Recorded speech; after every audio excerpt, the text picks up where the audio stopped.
Don't speak to me. You have no right to speak to me. Oh, I do. Because you are just like me. You see Jesus in Gethsemane and believe your trial is the same as his.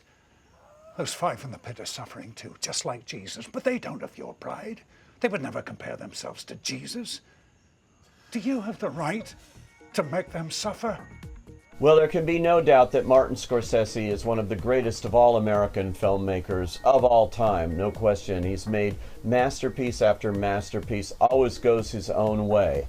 But closest to him, perhaps, is the now trilogy of films dealing with faith and religion that he did, first with The Last Temptation of Christ, and then Kundun, and now his long-awaited adaptation of Shūsaku Endō's novel Silence. This is a book that has inspired people who have read it over several decades, including Scorsese. Now, a film was made in 1971 in Japan from it, but Scorsese has worked for the last 30 years or so to bring this to the screen. It's gone through stops and starts. He had a screenplay that he co-wrote with Jay Cocks, with whom he also wrote Gangs of New York and other movies, and has wanted to get this made and has searched for the financing and the right time to do it.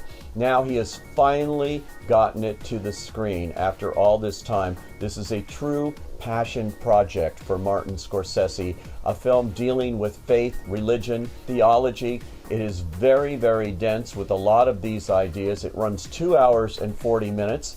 It does have scenes of violence in it, but it is mostly an inspiring movie to those who will listen. Ferreira is lost to us. He renounced God in public and surrendered the faith. It seems to me that our mission here is more urgent than ever. We must go find Father Ferreira.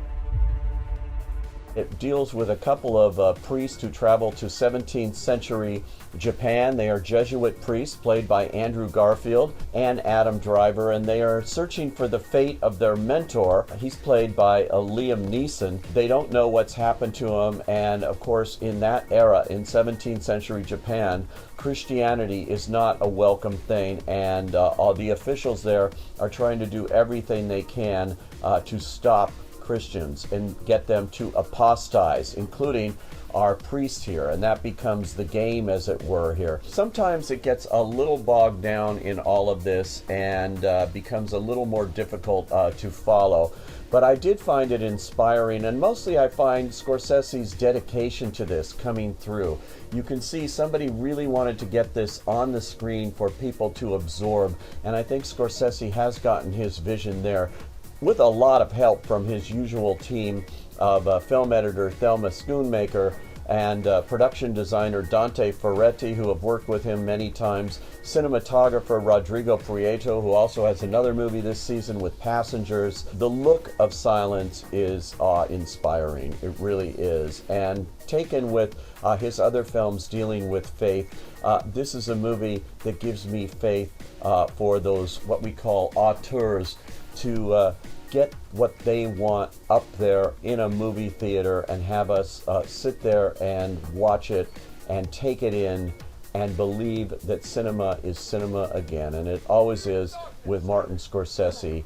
And what would you do for them? Pray? And get what in return? Only more suffering. A suffering only you can end. Not God. Go away from me.